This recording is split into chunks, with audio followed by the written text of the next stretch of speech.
नमस्कार, पुन्हा एकदा आपले स्वागत. मित्रांनो, सरकारी कर्मचाऱ्यांनो, लक्षात ठेवा 12 फेब्रुवारीचा हा दिवस. 12 फेब्रुवारीला मिळणार आपल्याला ही मोठी आनंदाची बातमी. 12 फेब्रुवारीला होणार हा मोठा निर्णय. ज्यांना या व्हिडिओच्या माध्यमातून कोणता निर्णय होणार आहे त्याकरता हा व्हिडिओ शेवटपर्यंत पाहून चॅनलला आपण अजूनपर्यंत सबस्क्राईब करणं असेल तर सबस्क्राईब करा, व्हिडिओला लाईक करा, सोबतच ही मोठी बातमी आपल्या सर्व मित्र व परिवाराला सुद्धा शेअर करायला विसरू नका. तर मित्रांनो, सरकारी कर्मचाऱ्यांसाठी अत्यंत महत्त्वाची बातमी आहे. सरकारी कर्मचाऱ्यांसाठी पुढचा महिना हा अत्यंत महत्त्वाचा असणार आहे.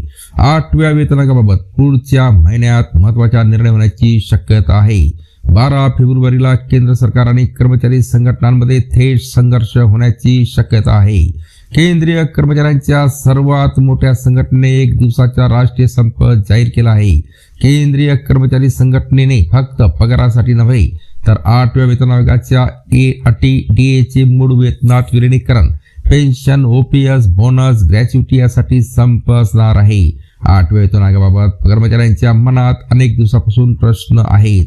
कामगार संघटनांचा आरोप आहे की वेतन आयोगाच्या अटी आणि शर्ती ठरवताना कर्मचाऱ्यांचे ऐकत नाही. डीए, पेन्शन, असोसिएशन सारखे मुद्दे पुढे पास केले जात नाही. तसेच वेतन कामगारांच्या मनात असंतोष आहे. 12 फेब्रुवारीचा संप का?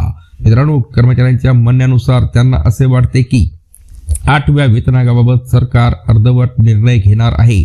8वा वेतन आयोग फक्त औपचारिकता म्हणून बनत आहे असं कामगारांचं म्हणणं आहे. देशभरातील विविध केंद्रीय विभागांच्या केंद्रीय सरकारी कर्मचारी आणि कामगार महासंघटनाने 23 जानेवारी रोजी भारत सरकारच्या कॅबिनेट सचिवांना औपचारिक सूचना सादर केलेली आहे. कर्मचाऱ्यांच्या मागण्या काय आहे पहा मित्रांनो. 8व्या वेतन आयोगाच्या अटीमध्ये कर्मचारी आणि पेन्शनधारकांच्या सूचना समाविष्ट नाहीत. पगार, भत्ते, पेन्शन बाबत स्पष्ट निर्देश नाही. NGJCMच्या शिफारसीकडे दुर्लक्ष केले. कॉन्फेडरेशन आणि NCJCMच्या सूचना 8व्या वेतन आयोगाच्या अटीमध्ये जोडल्या जाव्या अशी मागणी केली जात आहे. पुन्हा भेटूया नवीन अपडेटसह पुढच्या व्हिडिओमध्ये. धन्यवाद.